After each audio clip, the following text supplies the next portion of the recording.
The blood-red sun was setting over Deming, New Mexico Territory, 1885, when Thomas Galloway rode in on a horse that looked as tired as he felt.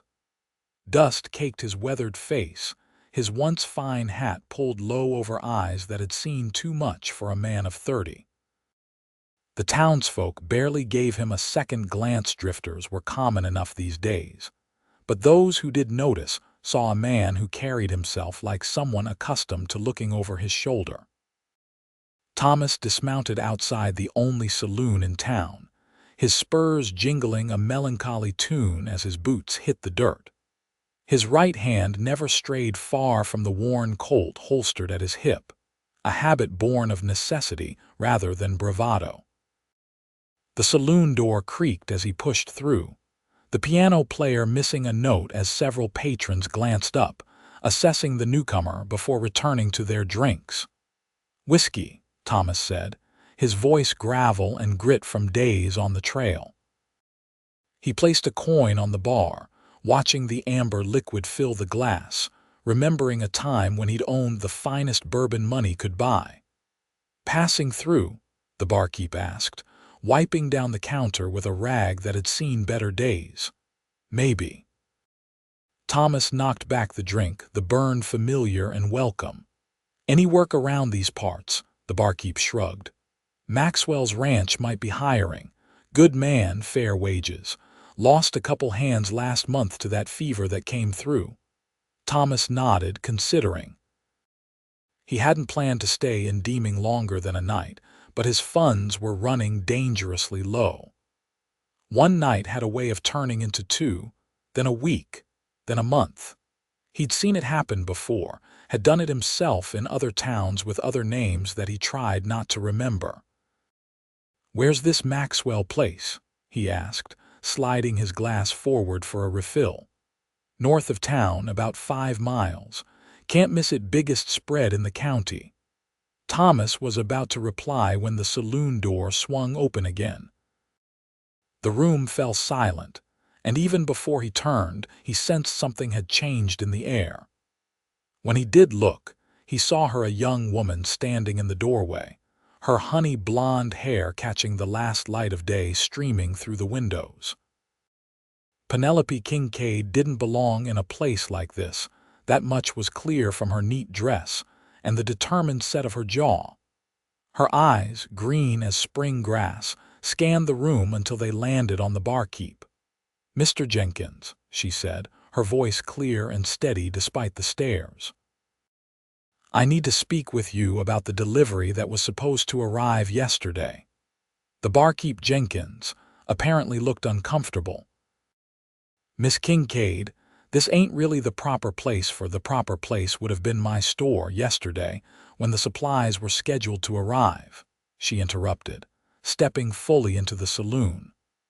"But since neither you nor the supplies appeared, I've come to inquire about the delay." Thomas watched the exchange with interest, noting how the other men in the room seemed to both respect and fear this Miss Kincaid. He couldn't help but notice the way her skin glowed in the lamplight, the straightness of her spine, the quiet strength in her eyes. "There was trouble on the trail," Jenkins explained, fidgeting with his rag. "Shipments delayed till next week." "That's unacceptable," she replied.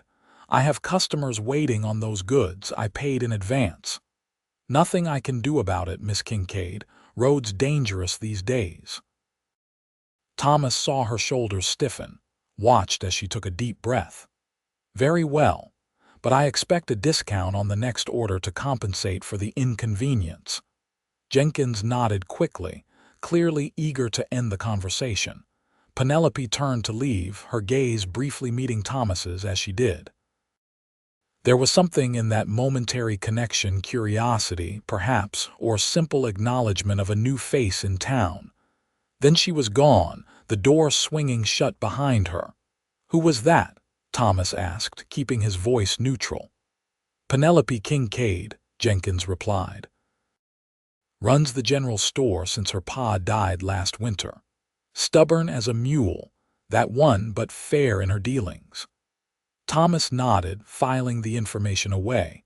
He had no business being interested in the local storekeeper, no matter how striking her eyes or how gracefully she carried herself. He'd learned the hard way that settling down was a luxury he couldn't afford, not with the shadows that dogged his heels. He paid for a room upstairs, fell into a restless sleep on a mattress that had seen better days, and dreamed of fire, always fire, consuming everything he'd ever loved.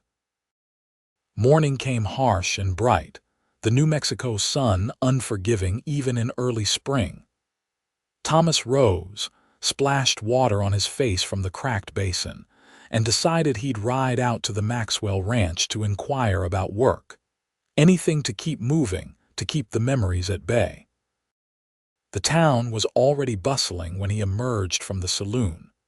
A wagon laden with lumber rumbled past, driven by a man who nodded in greeting. Two women in practical dresses stood gossiping outside the milliner's shop. And there, across the street, was the Kincaid General Store, its freshly painted sign swinging gently in the morning breeze. Thomas hesitated, then crossed the street. He needed supplies if he was going to stay even a short while, and he told himself that was the only reason he was heading toward the store with the green-eyed proprietress. The bell above the door jingled as he entered.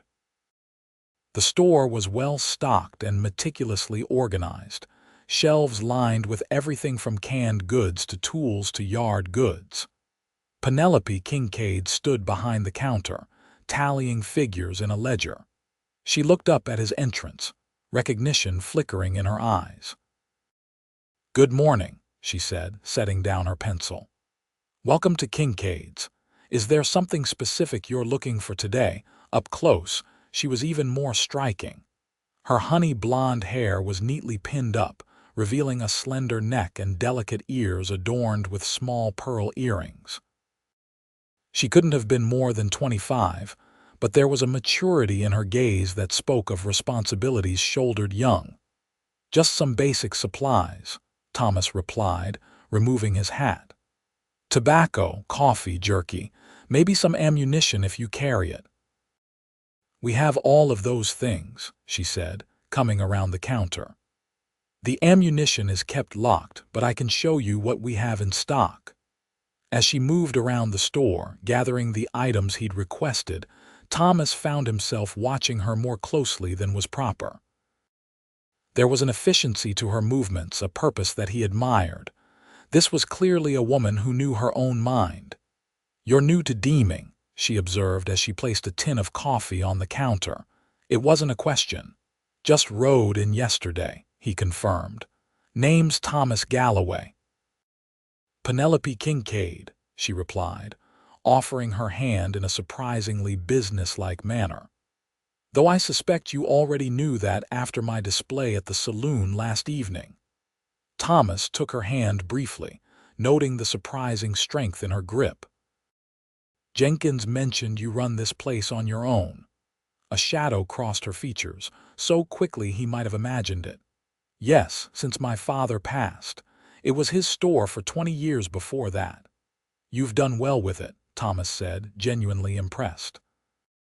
It couldn't be easy for a woman alone to maintain such an establishment in a frontier town. "Thank you, Mr. Galloway," she said, a hint of pride warming her voice. "Now, about that ammunition, what caliber do you need?" Thomas specified what he needed for his Colt, and she unlocked a cabinet behind the counter, retrieving a box of the correct bullets. As she rang up his purchases, she asked, "Will you be staying in Deming long?" "Depends," he said. "I'm heading out to the Maxwell Ranch today. Heard they might be hiring." "Frank Maxwell is a good employer," she nodded. "Fair with his wages and doesn't work his men to death like some ranchers in these parts."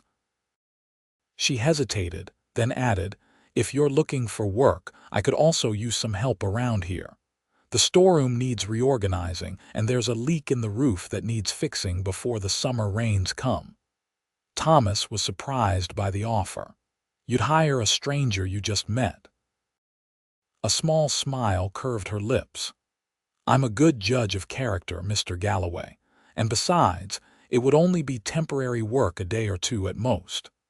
There was something in her direct gaze that made Thomas uncomfortable, as if she could see past the dust and weariness to the man he used to be. "I'll think on it," he said, gathering his purchases. "Thank you for the offer." "The position remains open should you decide to accept," she replied, wrapping his items in brown paper. "Good luck at the Maxwell Ranch." Thomas nodded, placed his hat back on his head, and left the store, strangely affected by the encounter.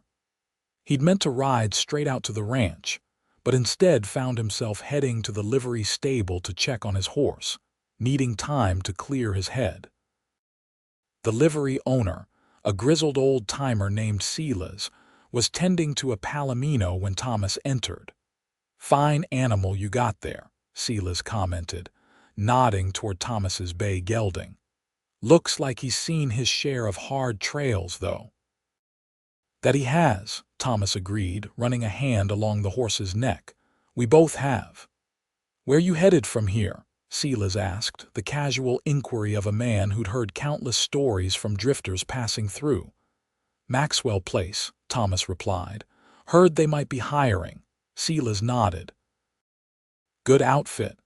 Old Frank's getting on in years, but his son runs things now. Jason's a bit hot-headed, but he knows ranching." Thomas absorbed this information, wondering if he should ask about Penelope Kincaid, but decided against it. The less interest he showed in local matters, the better. His past had a way of catching up to him when he lingered too long in one place. "How far to the Maxwell spread?" he asked instead. 5 miles north, like I reckon someone already told you," Silas replied. "Follow the main road out of town, then take the fork that heads northeast when you hit the big cottonwood. Can't miss it." Thomas thanked the man, paid him for looking after his horse, and set out. The day was warming quickly, the landscape around Deming a study in browns and dusty greens, dotted with the occasional splash of wildflower color. The mountains in the distance stood like sentinels, reminding him of other mountains, other times. The Maxwell Ranch was indeed impossible to miss, a sprawling operation with well-maintained fences, several outbuildings, and a main house that spoke of prosperity. Cattle grazed in the distance, and as Thomas approached the ranch house, he noticed several men working in the corral. A tall man with a weathered face and a no-nonsense expression approached as Thomas dismounted. "Help you with something?" "Name's Thomas Galloway. Heard you might be hiring." The man studied him for a moment, then nodded. "Jason Maxwell," he said, extending a hand. "We lost 2 good men to fever last month. You have ranch experience." "Some," Thomas replied honestly. "Worked cattle in Texas, did some breaking of horses in Colorado." Jason considered this. "We're mostly looking for help with the herd. Spring roundup's coming and we're short-handed." He glanced at Thomas's gun. "You handy with that?" "When I need to be," Thomas said carefully. "Good. We've had trouble with rustlers lately. Pays $40 a month plus room and board. We work from sunup to sundown, Sundays off unless there's an emergency." It was a fair offer, better than Thomas had expected. "I'll take it," he said, shaking Jason's hand to seal the agreement. "Bunkhouse is over there," Jason said, pointing. "Stow your gear and find Carter, big fella with a red beard. He'll get you started." And just like that, Thomas Galloway had a job and a place to stay. It was more permanence than he'd allowed himself in months, but he told himself it was temporary. Just long enough to build up a stake, then he'd move on. He always moved on. The next weeks fell into a rhythm of hard work that left little time for thought or memory. Thomas rose before dawn each day, worked with the cattle, mended fences, and collapsed into his bunk each night, too exhausted to dream of burning buildings or screaming women. The other hands were a rough but decent lot who minded their own business, and expected the same courtesy in return. He rode into Deming only once during those first weeks, accompanying Jason and two other hands to deliver some cattle to the railway. While the others headed straight for the saloon after concluding their business, Thomas found himself standing outside the Kincaid General Store, remembering the temporary work Penelope had offered. Before he could think better of it, he pushed open the door, the bell announcing his arrival. Penelope looked up from helping an elderly woman select fabric, surprise, and then recognition crossing her face. "Mr. Galloway," she said after concluding her business with the other customer. "I was beginning to think you'd moved on from our little town." "Been working at the Maxwell Ranch," he explained, suddenly feeling awkward. He hadn't planned what to say. "I just wanted to let you know I took another position, in case you were still waiting on someone to fix that roof." A smile touched her lips. "That was thoughtful of you, though unnecessary. I found someone else for the job." She studied him, her head tilted slightly. "How are you finding ranch work?" "Suits me fine," he replied. "Keeps me busy." "I imagine it does." She hesitated, then added, "We're having a social at the church this Sunday. Nothing fancy, just a potluck dinner and some music. Most of the town will be there. You'd be welcome to join us if you're so inclined." The invitation caught him off guard. He couldn't remember the last time he'd participated in any kind of social gathering.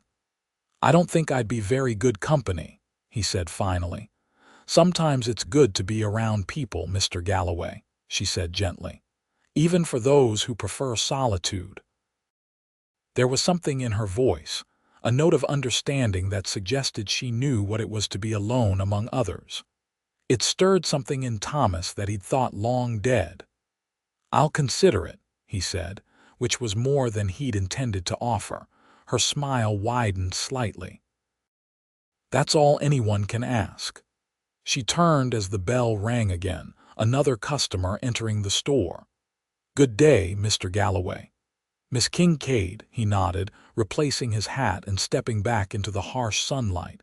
He didn't attend the social that Sunday, telling himself he needed the rest. But the following week, when he rode into town again to mail a letter, to no one in particular, just a way to maintain the appearance of having connections somewhere, he found himself once more at her store. This time, she was alone, arranging a display of newly arrived fabric. The sunlight streaming through the window caught in her hair, turning it to spun gold. She looked up at his entrance, and the smile that lit her face made something twist in his chest. "Mr. Galloway," she greeted him. "Twice in 2 weeks Deming must be growing on you." "Just needed some supplies," he said, though in truth, he had everything he needed back at the ranch. "Of course," she replied, setting down the bolt of fabric she'd been handling. "What can I help you find today?" Thomas named a few random items: tobacco, a new kerchief, some writing paper, and followed her around the store as she gathered them. She moved with the same efficiency he'd noticed before, but there was a lightness to her step today that he hadn't seen previously. "You seem in good spirits," he observed as she wrapped his purchases. "Do I?" She looked pleased by the observation. "I suppose I am. I received a letter yesterday from the supplier in Santa Fe. All my delayed orders will be arriving on tomorrow's train, including some items I've been waiting months for." Her excitement over something so ordinary struck Thomas as both charming and poignant. This was her life, this store, this town, these simple pleasures and small victories. "That's good news," he said, meaning it. "It is." She tied the string around his package with deft fingers. "Will you be in town tomorrow? I could use some help unloading the heavier crates when they arrive." The request was practical, reasonable, yet Thomas sensed it was also something more, an offering, a chance for connection beyond their brief encounters. He should refuse, should maintain the distance he'd cultivated so carefully. "What time does the train arrive?" he heard himself asking instead. 2 o'clock, she replied, a hint of surprise in her voice as if she hadn't expected him to agree. I'll be here, he promised, taking the package from her hands, their fingers brushing briefly in the exchange. Thank you, Mr. Galloway. She hesitated, then added, I believe it's customary to offer payment for such services, but perhaps you'd accept dinner instead. I'm not much of a cook, but I make a decent stew. The invitation hung between them, weighted with possibilities Thomas had denied himself for too long. He knew he should refuse, knew that every moment spent in her company weakened his resolve to remain untethered. Dinner would be fine, he said, the words escaping before caution could catch them. The smile she gave him then was worth whatever risk he might be taking. The next day, Thomas arrived at the station 15 minutes before the train was due. Penelope was already there, dressed in a practical blue skirt and white shirtwaist, her hair pinned up beneath a simple hat. She looked surprised but pleased to see him. You came, she said, as if she'd half expected him to change his mind.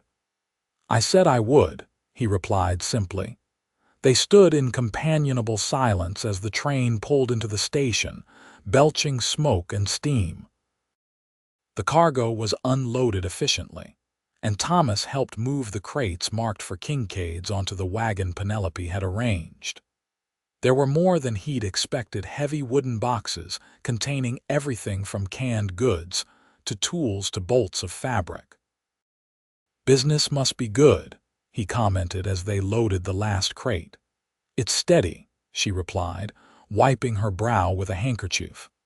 I try to keep a little of everything in stock. People around here don't have the luxury of traveling to larger towns if they need something specific. Thomas climbed up beside her on the wagon seat, taking the reins at her nod. As they traveled the short distance to her store, she explained how her father had built the business from nothing, arriving in Deming when it was little more than a railway stop. He believed this place had potential, she said, a note of pride in her voice, and he was right. Deming's grown every year. And now you're carrying on his legacy, Thomas observed. A shadow crossed her face. Yes, though it wasn't exactly how I'd planned my life. The simple admission revealed more than she perhaps intended. Thomas wondered what dreams she'd had before responsibility claimed her, what paths she might have chosen if fate had dealt her different cards.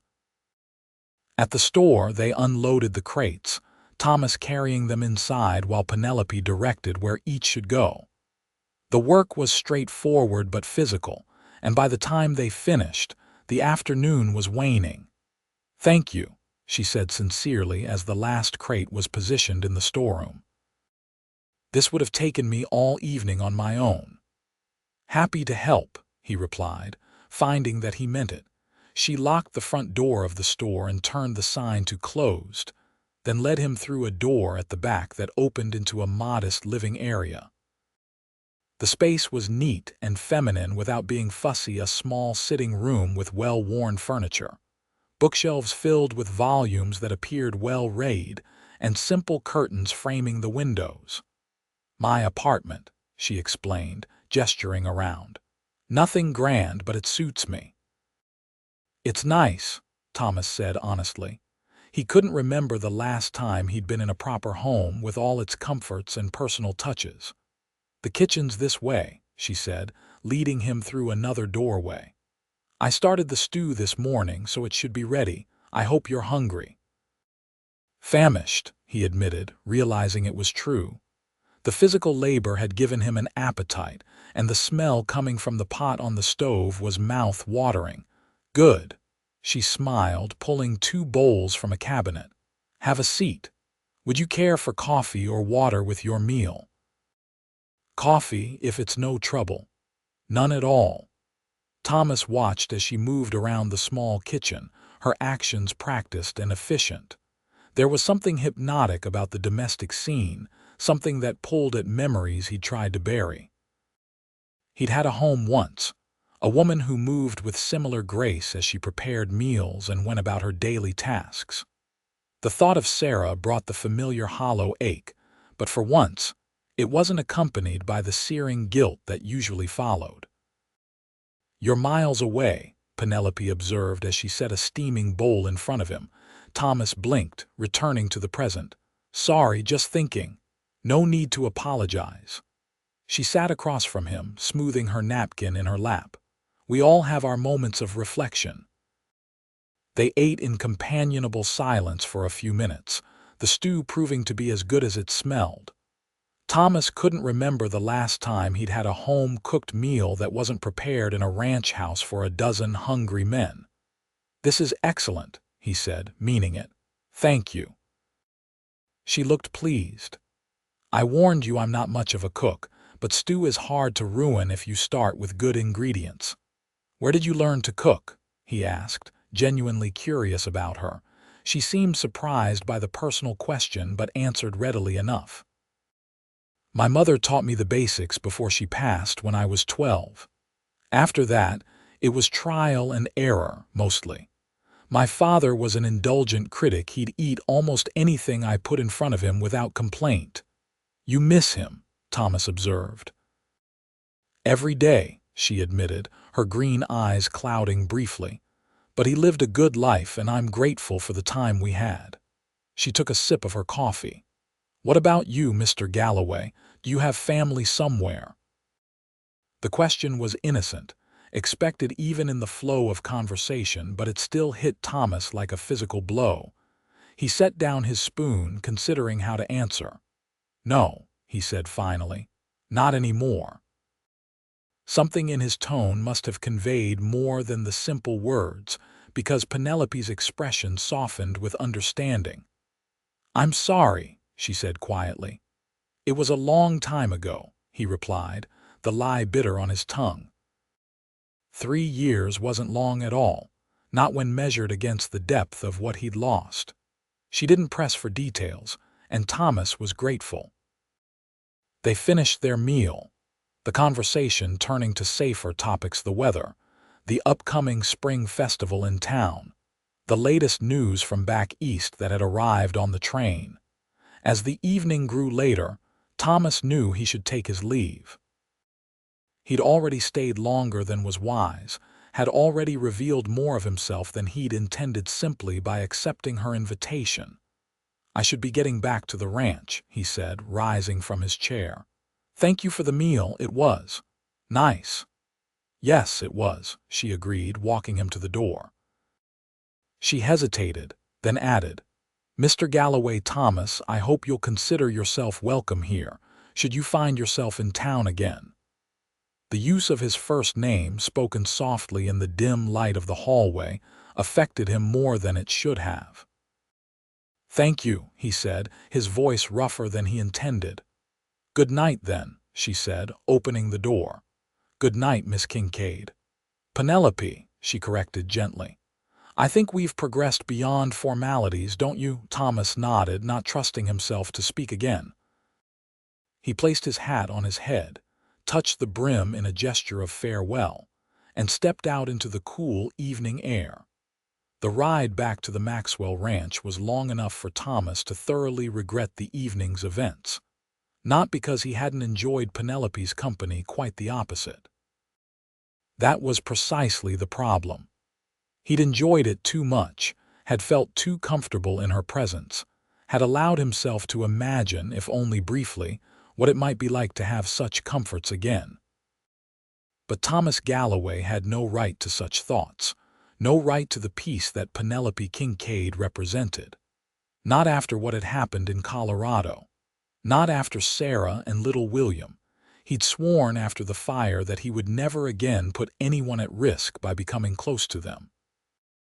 The men who'd burned his ranch, who'd murdered his family while he was away in town, had made it clear that Thomas's testimony against their gang leader years before was something they wouldn't forget or forgive. He'd killed 2 of them that night when he returned to find his home in flames, but the others had escaped, and he knew they were still out there, still hunting him. No, Thomas decided as the ranch came into view in the moonlight. He would finish out the month at Maxwell's, collect his wages, and move on. It was the only way to ensure that what happened in Colorado wouldn't be repeated in Deming.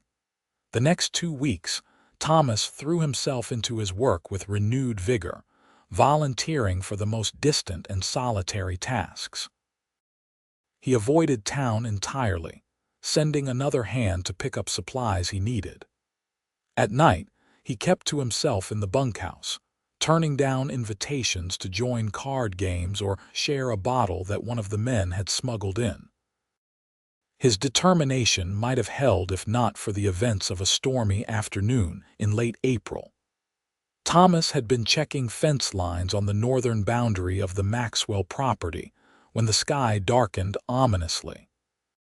He was heading back toward the ranch house when the first fat drops of rain began to fall, quickly becoming a downpour that reduced visibility to nearly nothing. Seeking shelter, he guided his horse toward a line of trees near the road, intending to wait out the worst of the storm.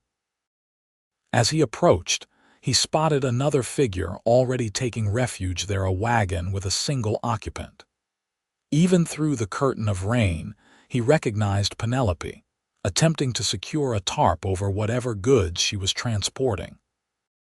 Thomas dismounted quickly, tying his horse to a tree and hurrying to her side. "Let me help," he called over the roar of the rain. She looked up, startled, then relieved as she recognized him. Together, they managed to fasten the tarp securely, protecting the contents of the wagon from the deluge. By the time they finished, they were both soaked to the skin. "Thank you," she said, pushing wet strands of hair from her face. "I was delivering some supplies to the Wilkins farm when the storm hit. I thought I could make it back to town before it got too bad, but—" She gestured helplessly at the darkened sky. "It came on fast," Thomas agreed, looking around. They were still a good 3 miles from Deming, and the rain showed no signs of letting up. Lightning flashed, followed almost immediately by a deafening crack of thunder that made Penelope's horse whinny nervously. "We should find better shelter," Thomas said, eyeing the agitated animal. "These trees won't protect us if the lightning gets any closer." "There's an old line shack about half a mile east," Penelope replied, pointing. "It's on Maxwell land, I believe. We used to store supplies there when my father made deliveries to the outlying farms." Thomas nodded. "Let's go. I'll ride alongside you." The short journey to the line shack was miserable, the rain pelting them mercilessly, the track becoming increasingly muddy and difficult to navigate.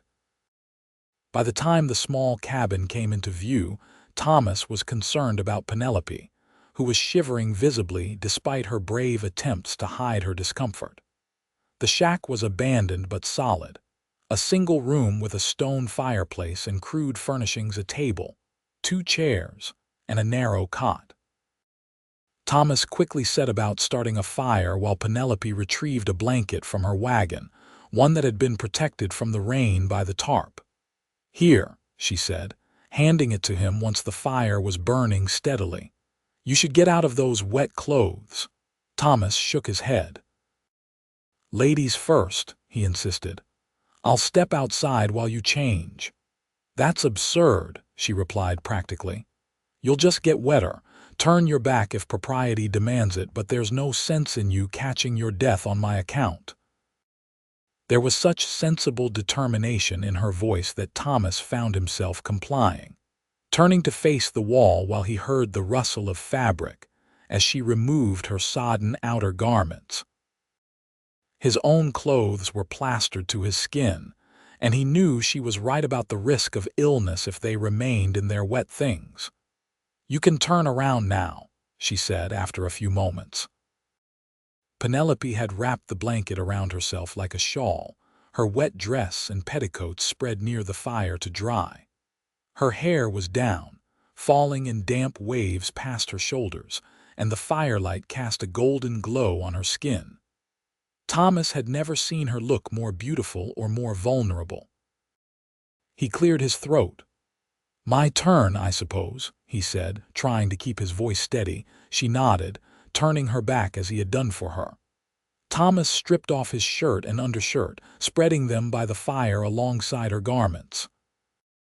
After a moment's hesitation, he removed his pants as well, keeping only his long underwear for the sake of decency. "All clear," he said, and she turned back to face him. They sat in silence for a time, listening to the rain pound on the roof and the occasional rumble of thunder, now more distant. The fire crackled cheerfully, casting dancing shadows on the walls of the small cabin. "You've been avoiding me," Penelope said suddenly, her green eyes meeting his across the small space. Thomas didn't insult her intelligence by denying it. "Yes. May I ask why?" There was no accusation in her voice, only genuine curiosity. He sighed, running a hand through his damp hair. "It's complicated." "Most worthwhile things are," she replied simply. Thomas studied her face, seeing the quiet strength there, the patience. "I'm not the kind of man who stays in one place for long," he said finally. "Getting friendly would only lead to disappointment." "For whom?" she asked. "Me or yourself?" The question caught him off guard. "Both, I suppose," Penelope nodded thoughtfully. "I appreciate your honesty, even if I think you're wrong." "Wrong about what?" "About friendship or anything else inevitably leading to disappointment." She adjusted the blanket around her shoulders. "Life is full of endings, Thomas. That doesn't mean the beginnings aren't worth experiencing." Her words struck a chord in him, touching on thoughts he'd refused to entertain since Colorado. "It's not that simple," he said, though part of him wished it could be. "It rarely is," she agreed. "But sometimes we make things more complicated than they need to be." Outside, the storm continued, but within the cabin, something had shifted. Thomas felt a barrier within himself beginning to crumble, worn down by the quiet wisdom in Penelope's words and the undemanding acceptance in her gaze. "I was married once," he said, the admission surprising even himself. He hadn't spoken of Sarah to anyone in the 3 years since her death. Penelope's expression softened. "I thought perhaps you might have been." "Her name was Sarah. We had a son, William." Thomas stared into the fire, seeing not the flames before him but those that had consumed his life in Colorado. "They died 3 years ago." "I'm so sorry," Penelope said softly. "Was it illness?" Thomas shook his head. "Fire. Our ranch house burned while I was in town." He didn't add that it had been deliberately set, that his family had paid the price for his past actions. Some truths were too heavy to share, even in this moment of unexpected openness. Penelope was silent for a long moment. "That's why you move from place to place," she said finally. "You're running from the memories." "Something like that," Thomas agreed, unable to explain the full truth. "Does it help?" she asked. "The running?" He considered her question honestly. "No," he admitted, "but it's all I know how to do now." Penelope studied him, her green eyes reflecting the firelight. "Maybe it's time to learn something new." Thomas looked away, unable to hold her gaze. "I don't know if I can." "You don't have to decide tonight," she said gently. "Some choices take time." They lapsed into silence again, but it was different now, charged with possibilities that Thomas had denied himself for too long. Outside, the storm began to ease, the rain softening from a downpour to a steady patter. "The worst seems to have passed," he observed, rising to check the clothes by the fire. "These are still damp but wearable." Penelope nodded, gathering her own garments. "I should be able to make it back to town now. Would you mind?" She gestured for him to turn around again. Thomas complied, using the opportunity to don his own clothes. They were still uncomfortably damp, but the discomfort was preferable to the dangerous intimacy of their previous state. Once dressed, they doused the fire and prepared to leave. The world outside was washed clean by the storm, the late afternoon sun breaking through the clouds to cast everything in a golden glow. "Thank you," Penelope said as Thomas helped her onto the wagon seat, "for the help with the tarp and the fire and the conversation." "I should be thanking you," he replied, "for listening." She smiled, a real smile that reached her eyes and did strange things to Thomas's heart. "Anytime, Mr. Galloway." He watched her drive away, standing in the muddy road until her wagon disappeared around a bend. Then he mounted his own horse and turned toward the Maxwell ranch, his mind whirling with thoughts he'd believed long buried. That night, for the first time in years, Thomas Galloway dreamed not of fire and death, but of green eyes and possibilities. The next morning dawned clear and bright, the storm having cleared the air and left a freshness that even the most hardened cowhand noticed. Thomas went about his chores with a distracted air, his thoughts continually drifting to the line shack and the conversation that had unexpectedly changed something within him. "You all right, Galloway?" Carter, the foreman, asked as they worked side by side mending a section of fence that had been damaged in the storm. "You seem a million miles away today."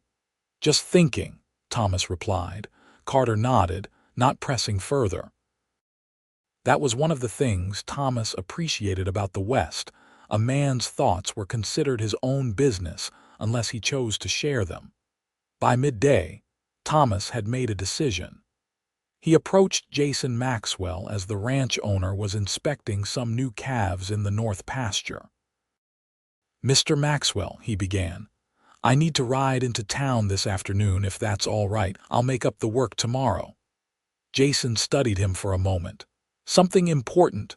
"Yes, sir," Thomas replied. "Very important. Go on then," Jason said with a wave of his hand. "You've been working harder than two men since you got here. You're due some time off." Thomas thanked him and headed for the stables, his heart beating faster than the situation warranted. He didn't allow himself to examine too closely what he intended to say to Penelope when he found her. He only knew that something had changed in that line shack, and he couldn't ignore it any longer. Deming was quiet in the early afternoon, most people having returned to work after their midday meals. Thomas tied his horse outside the Kincaid General Store and took a deep breath before pushing open the door. The bell jingled cheerfully, and Penelope looked up from where she was arranging a display of jarred preserves. Her face registered surprise, then pleasure at the sight of him. "Thomas," she said, setting down the jar she'd been holding, "I didn't expect to see you today." "I didn't expect to be here," he admitted, "but I couldn't stop thinking about yesterday." A slight blush colored her cheeks. "Nor could I." They stood looking at each other for a long moment, the counter between them seeming like both a barrier and a bridge. "I'm not good with words," Thomas said finally, "but I wanted to thank you properly for listening yesterday, for not judging." "There was nothing to judge," she replied simply. "We've all experienced loss in one form or another." Thomas nodded, struggling to find the right words for what he wanted to express. "I've been running for a long time," he said at last, "telling myself it was the only way, but yesterday, talking with you, it made me wonder if maybe there's another path." Penelope's expression softened. "There's always another path, Thomas. Sometimes we just need help seeing it." Before he could respond, the bell jingled again as an elderly woman entered the store. "Miss Kincaid," the woman greeted, then nodded politely to Thomas. "Young man." "Mrs. Hargrove," Penelope replied warmly. "How can I help you today?"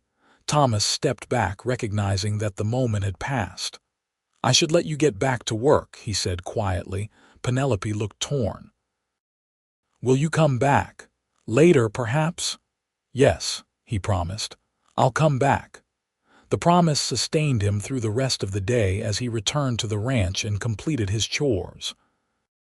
It sustained him through dinner in the bunkhouse, through the good-natured teasing of the other hands, through the long hours until sleep finally claimed him. The next day was Sunday, a day of rest at the Maxwell Ranch except for essential chores. Thomas rose early, tended to his horse, and then found himself with hours of unexpected freedom stretching before him. Without consciously deciding to do so, he found himself preparing to ride into town again, heading to church, Galloway. One of the other hands asked as Thomas shaved carefully with his straight razor. "Just into town," Thomas replied noncommittally. The man grinned knowingly. "Must be a woman.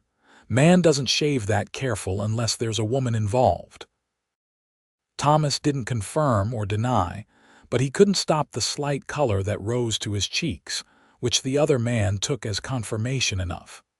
"Good for you," he said, clapping Thomas on the shoulder. "Been wondering when you'd stop being such a lone wolf." Thomas rode into Deming just as church was letting out, the congregation spilling onto the street in their Sunday best. He spotted Penelope immediately, her honey blonde hair shining in the sunlight, her green dress complementing her eyes. She was speaking with the minister, nodding at whatever he was saying. Thomas hung back, suddenly uncertain. She was clearly part of this community in a way he had never allowed himself to be since Colorado. She belonged here, among these good people with their Sunday clothes and their normal lives untainted by violence and revenge. He was about to turn his horse and leave when Penelope looked up and saw him. The smile that illuminated her face in that moment made it impossible for him to retreat. She excused herself from the minister and made her way toward him. "You came," she said, sounding pleased. "I said I would," he replied, dismounting to stand beside her. "I'm glad." She glanced around at the dispersing churchgoers. "I was just about to head home for dinner. Would you care to join me? It's nothing fancy, just a roast chicken I put in before services." The invitation was casual, but Thomas sensed it was also significant. Sunday dinner was a meaningful ritual in communities like this, often reserved for family or close friends. "I'd like that," he said, and was rewarded with another of her smiles. They walked side by side through town, Thomas leading his horse, drawing curious glances from the townsfolk they passed. He was acutely aware of the picture they presented Penelope in her Sunday best, him in clean but well-worn clothes, clearly not dressed for church. "People are staring," he observed quietly. "People always stare in small towns," she replied without concern. "It gives them something to talk about over their own Sunday dinners." Her easy dismissal of potential gossip surprised him. "Doesn't it bother you what they might say about you being seen with a drifter?"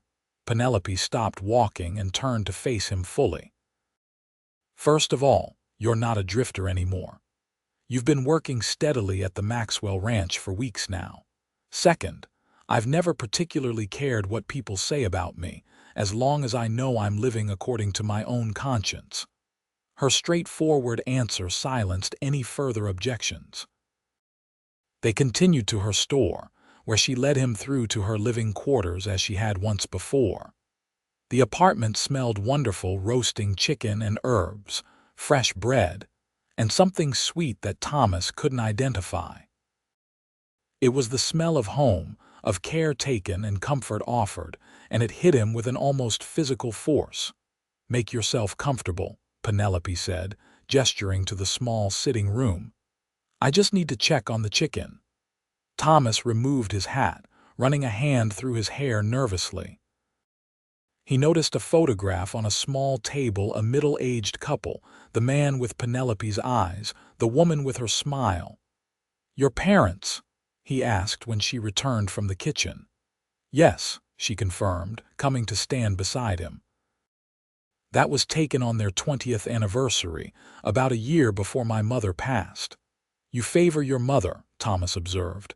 "Same smile. That's what my father always said." She touched the frame gently.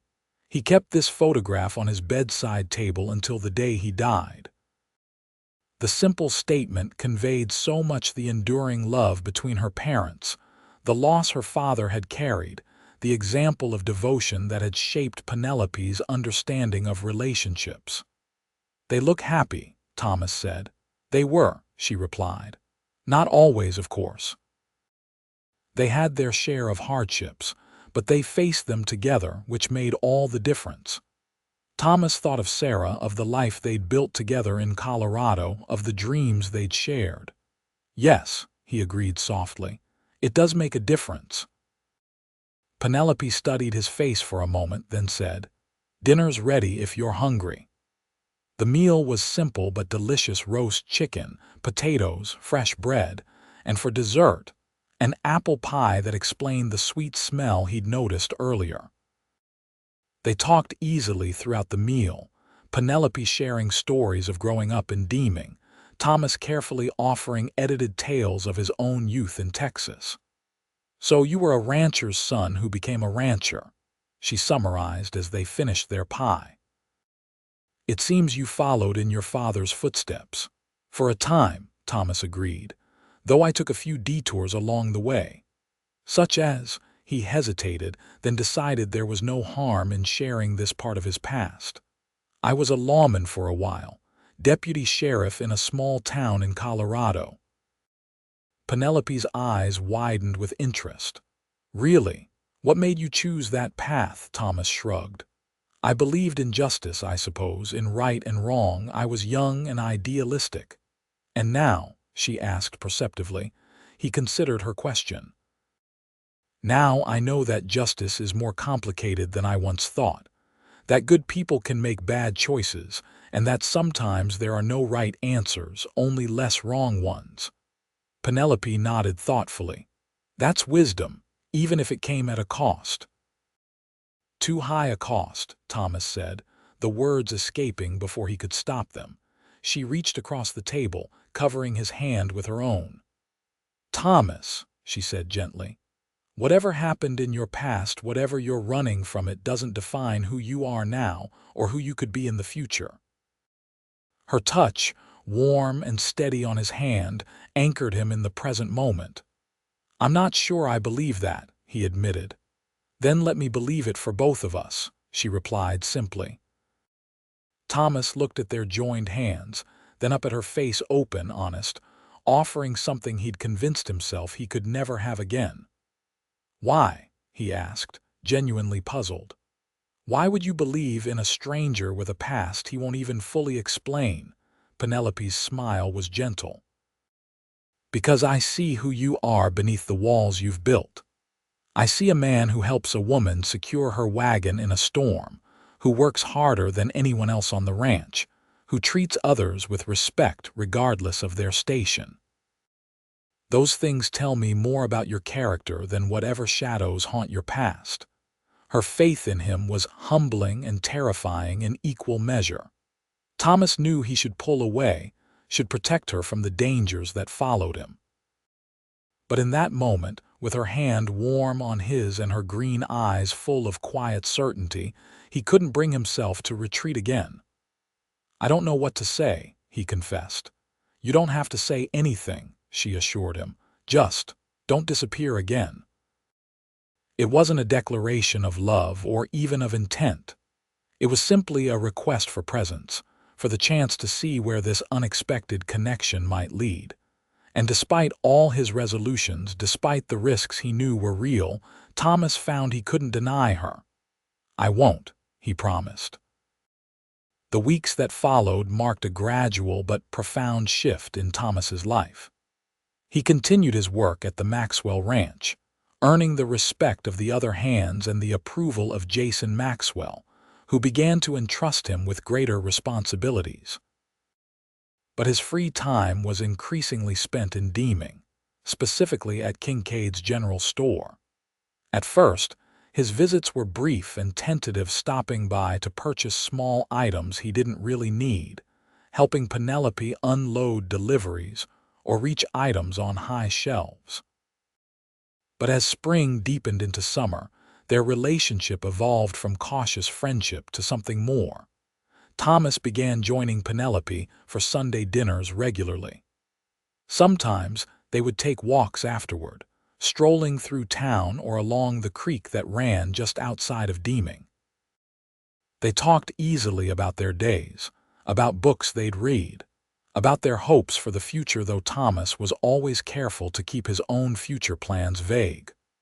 One Sunday in late June, they sat on a blanket beneath a cottonwood tree, watching the sunset paint the sky in shades of pink and gold. Penelope had packed a simple picnic: cold chicken, bread, cheese, and fresh cherries, which they'd enjoyed in companionable conversation. "I've been thinking," Penelope said as the first stars began to appear in the darkening sky.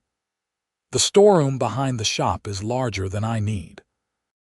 I've considered converting part of it into a proper office." "Sounds practical," Thomas replied.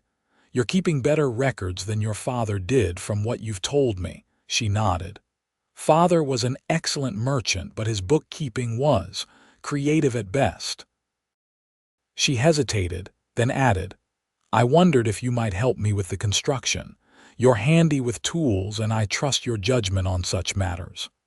The request itself was innocent enough, but Thomas sensed an undercurrent to her words. This wasn't just about building an office. It was about building something more permanent, about acknowledging that he had become a fixture in her life. "I'd be happy to help," he said, watching her face light up with pleasure. "But I should warn you, I'm not much of a carpenter." "You're being modest," she countered. "I've seen the work you did on those shelves in the store." "Basic repairs," he shrugged. "Well, this would be basic construction," she replied.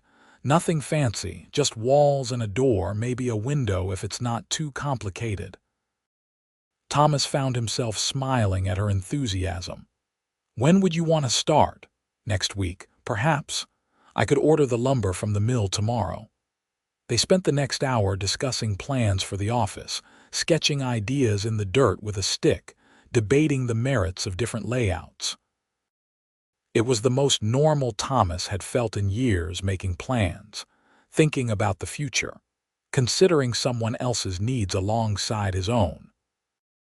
As darkness fell completely and they packed up their picnic to head back to town, Thomas realized with a start that he'd gone an entire day without thinking about Colorado, without looking over his shoulder, without feeling the weight of his past pressing down on him. The realization was both liberating and terrifying. Penelope must have sensed the shift in his mood because she reached for his hand as they walked, her fingers intertwining with his. "Penny for your thoughts?" she asked softly. Thomas squeezed her hand gently. "Just thinking that this has been a good day." "It has," she agreed. "One of many lately." They reached the back door of her store where they would part for the evening, Thomas to ride back to the ranch, Penelope to her apartment above the shop. But tonight, Thomas found himself reluctant to leave. "Penelope," he said, still holding her hand. Words failed him, but perhaps they weren't necessary. Penelope looked up at him, the moonlight silvering her honey blonde hair, her green eyes luminous in the darkness. Slowly, giving her every chance to pull away, Thomas leaned down and kissed her. It was a gentle kiss, tentative and questioning, but Penelope responded with a warmth that banished any doubts. Her free hand came up to rest against his chest, and for a moment the world narrowed to just the two of them, standing in the moonlight behind a general store in a small New Mexico town. When they finally broke apart, Thomas rested his forehead against hers, his eyes closed. "I should go," he said, his voice rough with emotion. "I know," she replied, though she made no move to release his hand. "I'll see you tomorrow," he promised. "We can talk more about those office plans." Penelope smiled, the expression visible even in the dim light. "I'll hold you to that, Mr. Galloway." The ride back to the ranch that night seemed shorter than usual, Thomas's thoughts filled with the memory of Penelope's lips against his, the scent of her hair, the feeling of rightness that had settled over him as they kissed. It was only as he approached the ranch house, the windows dark at this late hour, that the familiar fear began to creep back in. What was he doing, allowing himself to care for someone again? How could he risk bringing the dangers of his past into Penelope's orderly life? But for the first time, another voice answered those fears, a voice that sounded remarkably like Penelope's. There's always another path, it reminded him. Sometimes we just need help seeing it. Thomas Galloway fell asleep that night not with dread, but with hope, fragile and tentative, but hope nonetheless. The next week passed in a blur of work and anticipation. Thomas found himself watching the sun's progress across the sky each day, counting the hours until he could reasonably ride into town to see Penelope. The lumber for the office project arrived on Wednesday, and they spent Thursday evening after the store closed measuring and planning. "I think we should put the window here," Penelope said, pointing to a spot on the rough sketch she'd drawn. "It would catch the morning light." Thomas nodded in agreement. "Good thinking." "And if we position the desk like so," he added, marking the sketch, "you'll have that light without the glare directly in your eyes." They were standing close, heads bent over the paper on the counter, and Thomas was acutely aware of her presence, the subtle lavender scent of her hair, the warmth of her arm against his, the graceful curve of her neck as she studied the drawing. "That's perfect," she said, looking up at him with a smile that made his heart skip. Thomas had kissed her twice more since that first night, brief, sweet moments at the end of their evenings together. But now, with no one else around and the intimacy of their shared project wrapping around them, he found himself wanting more. As if reading his thoughts, Penelope set down her pencil and turned to face him fully. "Thomas," she said softly, "I think we should talk about what's happening between us." He swallowed, suddenly nervous. "What do you think is happening?" "I think," she replied deliberately, "that I'm falling in love with you, and I hope that you might be feeling something similar for me." The directness of her declaration took his breath away. Thomas had known Penelope was forthright, but her willingness to name what was growing between them, to risk rejection by speaking first, touched him deeply. "I am," he admitted, the words both terrifying and liberating, "feeling something, more than something." He took a deep breath. "I'm falling in love with you too, Penelope, but you're worried," she finished for him when he hesitated. "About your past, about whether you have the right to start again." Thomas nodded, amazed as always by how well she seemed to understand him. "It's not just about rights," he said. "It's about safety, about risks that you don't fully understand because I haven't told you everything." Penelope considered this, her green eyes serious. "Then tell me," she said simply. "Tell me what you're so afraid of, and let me decide for myself if it's a risk I'm willing to take." It was a reasonable request, one that Thomas knew he couldn't deny her if they were to have any future together. But the thought of speaking aloud the events that had haunted him for 3 years, of seeing horror or pity in her eyes, made his chest tighten with anxiety. "Not here," he said finally. "Not tonight, but soon, I promise." She studied his face for a long moment, then nodded. "I'll hold you to that, too." Thomas reached for her then, drawing her into his arms with a gentleness that belied the intensity of his feelings. Penelope came willingly, her arms circling his waist, her head resting against his chest. They stood like that for a long moment, the simple embrace saying more than words could. "We should get back to these plans," Penelope said eventually, though she made no move to step away. "We should," Thomas agreed, equally reluctant to break the connection. In the end, they compromised, sitting side by side at the small table in Penelope's kitchen, the plans spread before them, their shoulders touching as they worked. It was domestic and ordinary and utterly precious to Thomas, who had thought such simple pleasures lost to him forever. Later that night, as he prepared to leave, Thomas made a decision. "Saturday," he said, "after we finish work on the office for the day.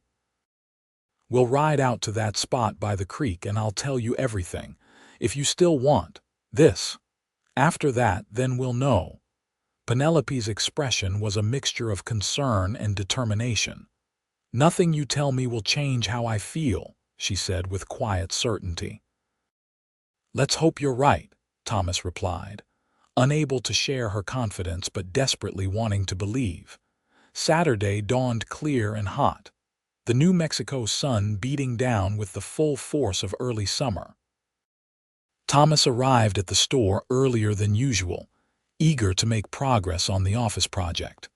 Penelope was already there, her hair tied back with a simple ribbon, wearing a practical work apron over her dress.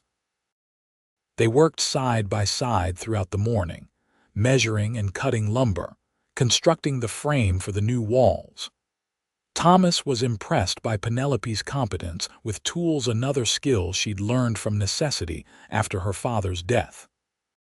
"You're handy with a hammer," he observed as she nailed a board into place with precise, confident strokes. "Just another thing Father taught me," she replied with a smile. "He always said a person should know how to do basic repairs, man or woman." By mid-afternoon, the frame of the new office was taking shape.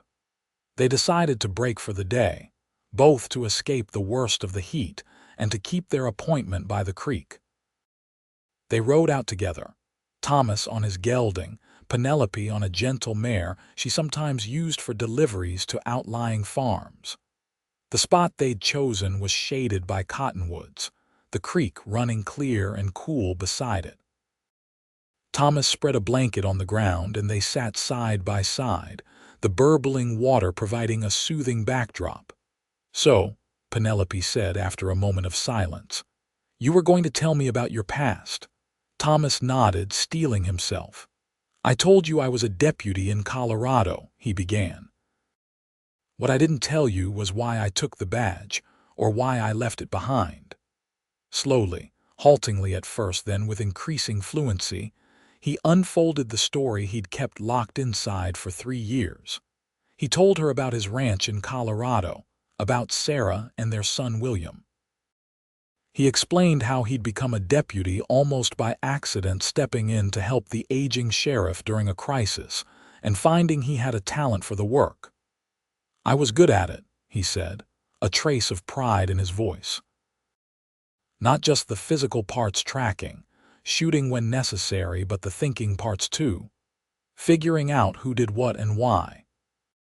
Then came the hard part, the gang of cattle rustlers who'd graduated to robbery and murder, the leader Thomas had tracked and testified against, the threats that had been made at the trial. "I didn't take them seriously enough," he said, his voice dropping. The gang leader, Hackett, had brothers who swore vengeance, but they disappeared after the trial. "I thought they'd moved on, maybe gone to Wyoming or Montana." He shook his head. "I was wrong." Penelope listened in silence as Thomas described returning home from town to find his ranch house in flames, his family already beyond saving. She reached for his hand as he recounted killing 2 of the Hackett brothers who were still at the scene, watching the third escape. "I tracked him for months," Thomas said, staring at the creek but seeing another landscape entirely. "All the way into Arizona territory, but I lost the trail in a dust storm, and by the time it cleared." He shrugged. "He was gone. Could be dead, could be in Mexico. Or he could be watching me right now, waiting for the right moment." He fell silent, having finally laid bare the burden he'd carried alone for so long. Beside him, Penelope was still, her hand warm in his, her breathing steady. "Now you understand," he said eventually. "Why I can't stay in one place too long, why we can't." "No," Penelope interrupted, her voice firm. "I don't understand that at all." Surprised, Thomas turned to look at her. Her green eyes were bright with unshed tears, but her expression was resolute. "What I understand," she continued, is that you suffered a terrible loss, that you've been carrying guilt and fear for years, punishing yourself for something that wasn't your fault. But it was, Thomas insisted. I made enemies. I brought danger to my family's door. You did your duty as a lawman, Penelope countered. The evil was in the men who chose revenge over justice, not in you for upholding the law. She squeezed his hand. And even if the last brother is still out there somewhere, do you really think he's been following you all this time? That he's so dedicated to revenge he'd track you across 3 territories for 3 years? Put that way, it did seem less likely. Thomas had considered this before in his more rational moments, but the fear had always won out over logic. Maybe not, he admitted, but there's still a risk. To you if we... He couldn't finish the sentence. Life is risk, Thomas, Penelope said gently. Every day we wake up not knowing what might happen. My father went to bed one night feeling perfectly fine and never woke up. My mother thought she had years ahead of her when the fever took her in a week. She turned to face him fully. I would rather have happiness for however long it lasts than safety without joy. Her words penetrated the armor Thomas had built around his heart, striking at the core of his fears. Not just the fear of bringing danger to Penelope's door, but the deeper fear that he didn't deserve happiness after failing to protect his family. What if I can't keep you safe? He asked, his voice barely above a whisper. What if I don't need you to? She replied. What if we keep each other safe together? There it was again, that word together, the concept that had been missing from Thomas's life for too long. I don't know if I remember how to do that, he confessed. Penelope's smile was gentle but determined. Then let's start over, she said simply. Let the past be past and begin again here now. Just like that, Thomas asked, half disbelieving, half desperate to believe. Just like that, she confirmed. He was a cowboy with a burned-down past. She said, then let's start over, and they did. The simplicity of her framing, the clarity of her vision, broke something loose inside Thomas. A laugh escaped him, rusty and surprised, followed by something that might have been a sob or might have been another laugh he wasn't sure himself. You make it sound so easy, he said, shaking his head in wonder. Not easy, Penelope corrected. Simple. There's a difference. Thomas looked at her, this remarkable woman who had somehow seen through his defenses to the man he used to be, the man he could be again. And in that moment he made his choice. All right, he said, his voice steadying. Let's start over. Penelope's smile was like the sun breaking through clouds. Thomas Galloway, she said, as if introducing herself for the first time, I'm falling in love with you. I think we could build something good together if you're willing to try. Thomas felt a weight lifting from his shoulders, a lightness he'd thought forever lost. Penelope Kincaid, he replied, matching her formal tone but unable to keep the emotion from his voice. I'm already in love with you. And I'm willing to try. She moved into his arms then, and their kiss was different from those that had come before, not tentative or questioning, but certain and full of promise. When they finally broke apart, Thomas felt as if he'd crossed some invisible threshold, stepped from darkness into light. What happens now? He asked, his arms still around her waist, unwilling to let go just yet. Penelope's eyes danced with a mixture of joy and mischief. Well, first we finish building my office, she said practically. Then I think you should consider moving into town. The bunkhouse at Maxwell's can't be very comfortable, and Mrs. Johnson has rooms to let above the bakery. Thomas laughed, delighted by her straightforward approach to their future. And after that?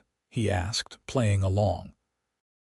After that, she said, suddenly more serious, we take each day as it comes together. We build a life one decision at a time. Together, Thomas repeated, testing the word, finding that it no longer frightened him. I like the sound of that. They remained by the creek until the sun began to set. talking of practical things and profound ones, making plans both immediate and long-term. As they rode back to town in the gathering dusk, Thomas felt a peace he hadn't known in years settling over him. The next month passed in a blur of work and joy. Thomas gave notice at the Maxwell Ranch, explaining that he'd found employment in town. Jason seemed disappointed but not surprised, having noticed the amount of time Thomas had been spending in Deming lately. "Found something worth staying for, have you?" the rancher asked knowingly. "Someone," Thomas corrected, unable to keep the smile from his face. "Miss Kincaid's a fine woman," Jason said approvingly. "You do right by her, Galloway." "I intend to," Thomas assured him. He took a room above the bakery as Penelope had suggested, but spent most of his waking hours either at the store completing the office project and taking on other improvements or with Penelope herself. They finished the office together, creating a practical but attractive space where she could manage the store's accounts in comfort. Thomas began to help in the store as well, using his strength to move heavy items, his height to stock high shelves, and his quick mind to suggest improvements to the inventory system. The townsfolk, initially curious about the relationship between their respected shopkeeper and the former ranch hand, soon accepted Thomas as a fixture in Penelope's life. Mrs.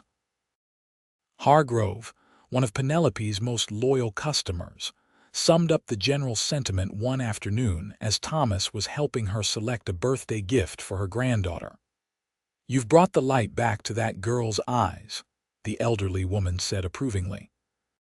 "She's been carrying too many burdens alone for too long." Thomas was touched by the observation. "She's brought light back to me as well," he admitted. "Then you're good for each other," Mrs. Hargrove declared, "and that's all anyone can ask for in this life." As summer deepened, Thomas found himself thinking more and more about permanence, about putting down roots in Deming in a way he hadn't allowed himself to consider for years. He began to save his earnings, adding to the small nest egg he'd accumulated during his time at the Maxwell Ranch. One evening in late July, as they sat on the small porch behind Penelope's store watching the stars appear, Thomas broached a subject that had been on his mind. "I've been thinking," he began, his arm around Penelope's shoulders, her head resting comfortably against him, "about the future." "What about it?" she asked, her voice warm with contentment. "The store is doing well, but it keeps you very busy," he observed. "And it's a lot for one person to manage." Penelope shifted slightly to look up at him. "I manage just fine," she said, a hint of defensiveness in her tone. "You do," Thomas agreed quickly. "Better than fine, but I've been wondering if you might consider taking on a partner." She raised an eyebrow. "A business partner, to start with," Thomas said, his heart suddenly racing. "Maybe more in time." Understanding dawned in her eyes. "Thomas Galloway," she said slowly, "are you proposing to me?" "Not exactly," he replied, feeling suddenly uncertain. "Not yet. I don't have much to offer yet, just some savings and a willingness to work hard. But I thought, perhaps, if we were to become business partners first, to see if we work well together that way." Penelope's laugh interrupted his nervous explanation. "Thomas," she said, sitting up to face him properly, "we've been working together every day for weeks now. I think we've established that we make an excellent team." Put that way, his cautious approach did seem overly circumspect. Thomas smiled ruefully. "You're right, as usual. I suppose what I'm really asking is if you can envision a future where the store becomes Kincaid and Galloway's. Where we build something together, not just as shopkeepers but as—" He hesitated, then finished, "as husband and wife." Penelope's expression softened. "I can envision that very clearly," she said. "In fact, I've been envisioning it for some time now." Relief and joy flooded through Thomas. "You have, of course," she replied simply. I told you weeks ago that I was falling in love with you. Did you think I was being casual about it? No, Thomas assured her. I needed time to be sure I could be the man you deserve. That I could truly leave the past behind and build a future with you. And now you're sure? She asked, her green eyes searching his face. Thomas nodded. I am. Penelope Kincaid, I love you. I want to spend my life with you if you'll have me. Her smile was radiant. Is that a proper proposal, Mr. Galloway? It is, he confirmed, suddenly realizing he should be on one knee for such an occasion. He shifted his position, kneeling before her, taking her hands in his. Penelope, will you marry me? Yes, she said without hesitation. Yes, I will marry you, Thomas Galloway. He kissed her then, pouring all his love and gratitude into the gesture. When they parted, both breathless, Penelope's eyes were shining with unshed tears of happiness. I don't have a ring yet, Thomas apologized. I wanted to be sure of your answer before I purchased one. We can choose one together, she suggested. Or perhaps. She hesitated, then continued, my mother's ring is in the strongbox inside.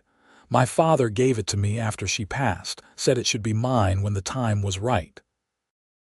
The sentiment behind the gesture moved Thomas deeply. Are you sure? That's a precious heirloom, Penelope nodded. I'm sure. My parents had a good marriage, a true partnership. I think they would approve of you of us. They went inside together, and Penelope unlocked the strongbox kept in a cabinet behind the store counter. From it, she removed a small velvet pouch, which she handed to Thomas with a slightly trembling hand. Inside was a simple but elegant gold band with a small emerald flanked by tiny pearls. It's beautiful, Thomas said sincerely. Like your eyes. That's what Father always said, that he chose it because the stone reminded him of Mother's eyes. Penelope smiled at the memory. Just as yours remind me of the sky on a clear day. Thomas took her left hand in his and slipped the ring onto her finger. It fit as if it had been made for her, which, in a way, it had been, passed from mother to daughter as a symbol of enduring love. Perfect, he said, looking not at the ring but at Penelope's radiant face. Yes, she agreed softly. It is.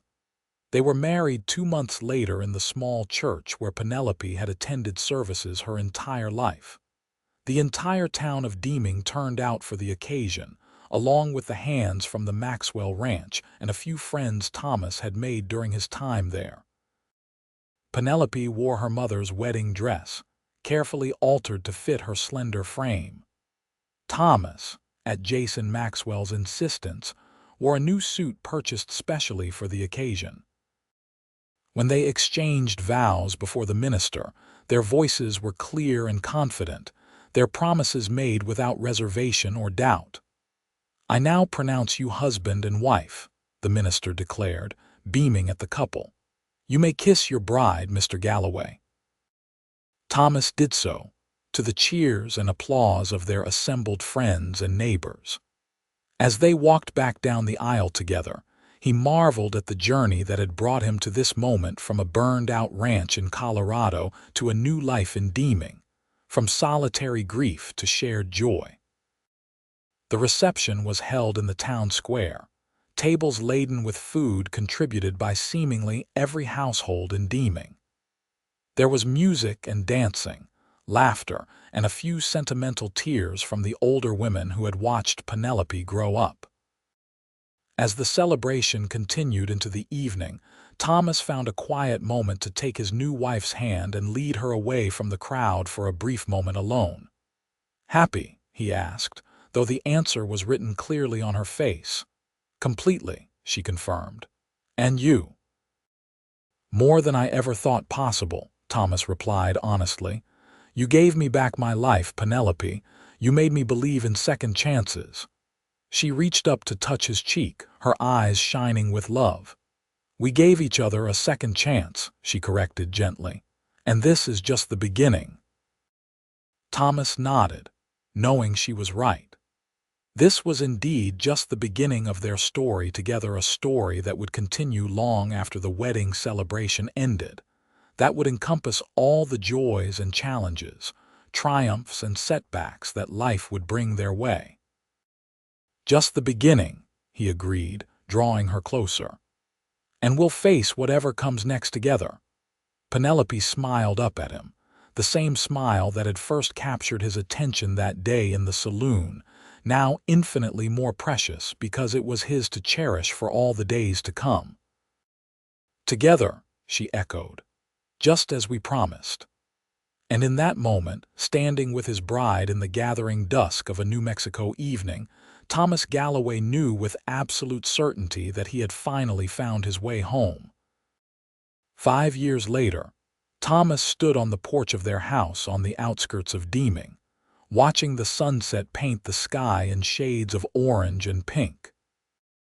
The sound of laughter drew his attention back to the yard, where Penelope was chasing their 3-year-old son, William, while their 1-year-old daughter, Sarah, sat on a blanket, happily babbling to herself. The names had been Penelope's idea, a way of honoring the family Thomas had lost while celebrating the new life they had built together. He had been hesitant at first, afraid the constant reminder might keep old wounds from healing, but Penelope had been right, as she so often was. There was something healing in hearing those beloved names spoken in joy rather than sorrow, in watching new lives unfold beneath the protective mantle of those who had gone before. "Papa," William called, breaking away from his mother to run toward Thomas with the boundless energy of childhood. "Come play." Thomas scooped up his son, tossing him high in the air and catching him securely, reveling in the boy's delighted squeals.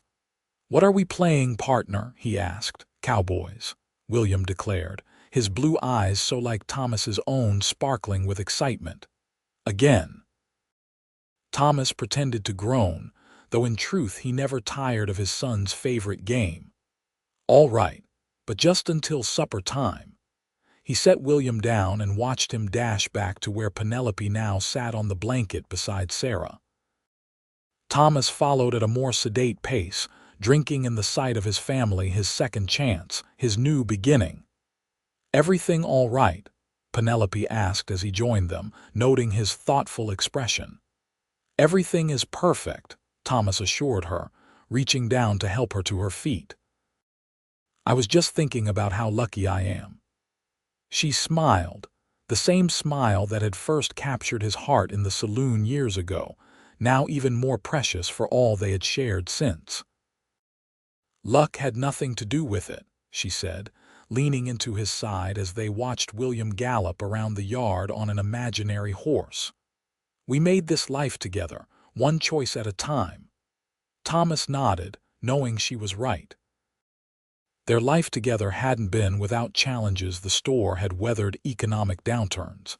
They'd faced illness and setbacks. And once, early in their marriage, Thomas had believed he'd spotted the last Hackett brother in a neighboring town.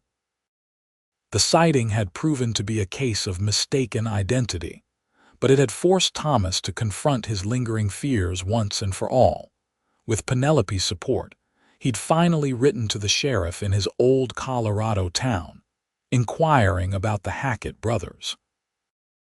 The reply had confirmed what logic had suggested, but fear had prevented him from accepting the third brother had been killed in a bar fight in Mexico just months after the attack on Thomas's ranch. The threat that had haunted Thomas for so long had been gone almost from the beginning of his flight. The knowledge had been the final key to unlocking Thomas's ability to fully embrace his new life. Since then, Kincaid and Galloway's general store had expanded to include a second location in the growing town of Las Cruces, managed by a trusted employee, while Thomas and Penelope maintained the original store in Deming. Their home, built 2 years into their marriage, stood as a testament to their shared vision, comfortable without being ostentatious, with room for their growing family and the guests they frequently entertained. Thomas had insisted on certain security features, old habits dying hard, but he no longer looked over his shoulder or started at unexpected noises. "Papa," William called again, impatient with his father's distraction. "You're supposed to be the bad guy." Thomas laughed, pressing a quick kiss to Penelope's temple before loping toward his son with exaggerated menace.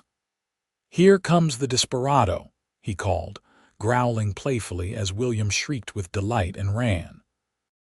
Penelope returned to the blanket where Sarah was attempting to stand, using her mother's skirts for support. As she helped her daughter find her balance, she watched her husband and son play, her heart full of the quiet joy that had become the foundation of their life together. Later that evening, after the children were asleep, Thomas and Penelope sat on the porch swing, enjoying the cool night air and the rare moment of peace. His arm was around her shoulders, her head resting against him in a pose that had become as natural as breathing over the years. "I had a letter from Jason Maxwell today," Thomas mentioned. "He's finally retiring, turning the ranch over to his son entirely." "After all these years?" Penelope asked, surprised. "I thought he'd die with his boots on." Thomas chuckled. "That was his plan, apparently, but his doctor and his son had other ideas. He's moving into town next month, says he wants to be closer to civilization in his old age." "We should have him for dinner once he's settled," Penelope suggested. "He's always been good to us." "He has," Thomas agreed, thinking of how the rancher had given him a chance when he was just another drifter passing through. How that opportunity had led, indirectly, to everything he now held dear. They sat in companionable silence for a while, watching the stars appear one by one in the vast New Mexico sky. Thomas found himself thinking, as he often did in quiet moments like this, about the twists of fate that had brought him to Deming, to Penelope, to this life that was richer and fuller than anything he could have imagined in the dark days after Colorado. "Do you ever think about how different things might have been?" he asked softly. "If I hadn't ridden into Deming that day, if you hadn't come into the saloon to confront Jenkins about that late delivery?" Penelope considered the question seriously, as she did all questions. "Sometimes," she admitted. "But then I remember something my father used to say, that life unfolds exactly as it's meant to, even when we can't understand the pattern it's weaving." "Wise man, your father," Thomas said. "He was," she agreed. "And I think he would be pleased with how things turned out, with you, with our children, with the life we've built." "I hope so," Thomas said sincerely. "I wish I could have known him." Penelope squeezed his hand. "He would have liked you, once he got past the initial suspicion of any man interested in his daughter." She smiled at the thought. "He valued honesty and hard work above all else, and you have both in abundance." Thomas felt a warm glow at her words. Acceptance and belonging had been hard-won gifts in his life, all the more precious for having once seemed permanently out of reach. "I love you, Penelope Galloway," he said, the words no less heartfelt for having been said countless times over the years. "And I love you, Thomas Galloway," she replied, turning her face up for his kiss. As their lips met, Thomas reflected that this moment, this woman, this life was the answer to a question he hadn't known how to ask when he rode into Deming 5 years ago. He had been a cowboy with a burned-down past, and she had offered him the chance to start over. Together, they had built something beautiful from the ashes of what had been lost. It was, Thomas thought as he held his wife close under the starlit sky, a second chance more perfect than he could ever have dreamed.